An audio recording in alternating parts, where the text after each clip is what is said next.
Let's get into the show because the long-anticipated Winter Olympics begin next week. The 2026 Winter Olympic Games start in Milan and Cortina, and athletes from across the world will compete across 16 disciplines, all hoping to win gold. Here to help us get into the Olympic spirit is our Olympic queen, Cheryl Preheim. Hi, Cheryl.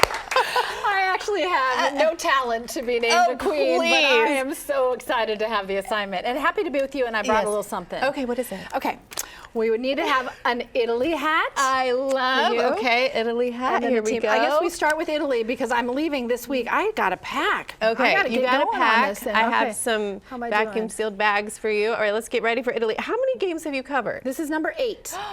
That's so cool. I'm too tall for this hat. I gotta go down. No, we're both tall ladies. Power to the tall ladies.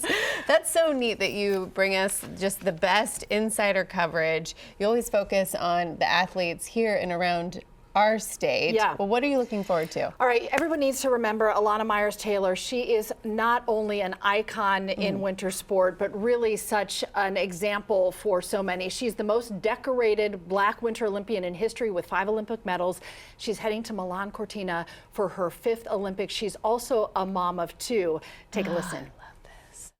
Now we're still in the thick of it, and it's still in go, go, go mode and things like that. And it's just chaos every day, so we're just trying to go out there and do everything we can to win. Happy chaos. Every mom can understand happy chaos because as she is competing in the bobsled and training and being all over the world 6 months out of the year, she is with her 2 little boys. She travels with them 6 months out of the year. Both boys have differing abilities. Nico has Down syndrome, and both Nico and Noah are deaf. And she is really pushing the limits of a woman and a mom, an Olympian. She's 41 years old, mother of 2 at her 5th Olympics. What an inspiration. She is an incredible inspiration. Grew up in Douglasville, Georgia. ATL's home, both boys born here. Aww. So she is our amazing local Olympian. So we're going to talk Team USA. All right, so let's do it. Okay, let's do Team USA. Here we go. Here we go. Okay. I like this. Feels good. Listen, everybody. Team USA is stacked this year. Stacked. Okay. Especially in figure skating.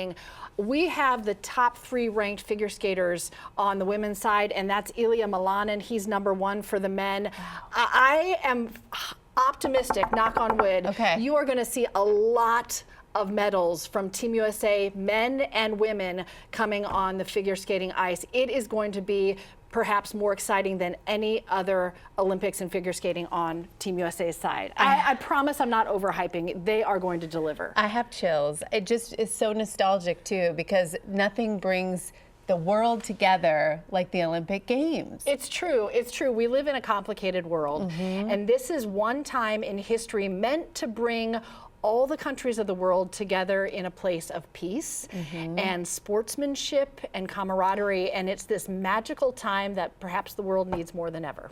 Truly. And 2 names, Cheryl, that are very prolific in Olympic Games: Lindsey Vonn, Michaela Schifrin. Yeah. They're back. Who do you want to start with? Because they're both fabulous. Seriously, Lindsey, I didn't even realize she was still skiing. Well, she wasn't. She retired for 6 years. Okay. And she got a titanium knee because she had been injured so much, and now she's back after a 6-year retirement, and she's been winning downhill races. She goes like 80 miles an hour. That's insane. She really is a contender for a medal at these Olympics at 41 years old. And she said, if you would have asked me 10 years ago, would I be doing this? She said, I would have told you you're crazy. She planned to retire at 30. Her body was so beat up, but she still really wanted to do it, so she is back.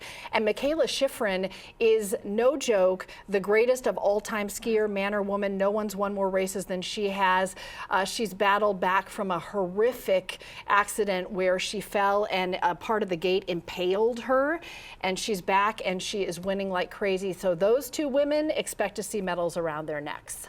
I don't even have words for they're just almost not even human. They're so talented, they're so inspiring. It's being that I know they train so hard, but they make it look so easy. Yeah, they do, and nothing will humble you like trying it yourself. which I do, and I enjoy doing it. So I have to tell you, one of my favorite things has been these harder than it looks segments. So took a curling lesson with Marcus Greaves. Funny, he's dressed for Atlanta and I'm dressed for the Arctic because I'm a woman, I guess. So this is curling and it's so much fun. This is in Marietta, a great curling club, and you learn that sweeping is science and everything is so much harder than it looks. I thought I had it down, and then I just leaned like a half an inch to the side, and there I go. You know, there it is. Somehow it still looks graceful when you do it, and you will be on the sidelines, not on the ice, for the next few weeks, bringing us all the best stories. The Zamboni drivers are the unsung heroes, keeping the ice better. But Grace King, fabulous 11 Alive reporter, is also a competitive figure skater, so she gave me a lesson. And I looked like one of those baby foals that was just born and wobbles. This was that was my one shining moment, but I almost bit the dust on the curtsy. So you know how it goes. It's very humbling. All right, you're the best. Travel safe, my friend. I can't wait to watch you 24/7 while you're over there. Thank you so much. And a reminder, Cheryl will be in Milan Cortina during the Olympics, following Team USA and showing you around the host cities. We will have coverage on 11 Alive Plus, so don't miss any of our exclusive coverage, and that starts February 6th. We'll be right back.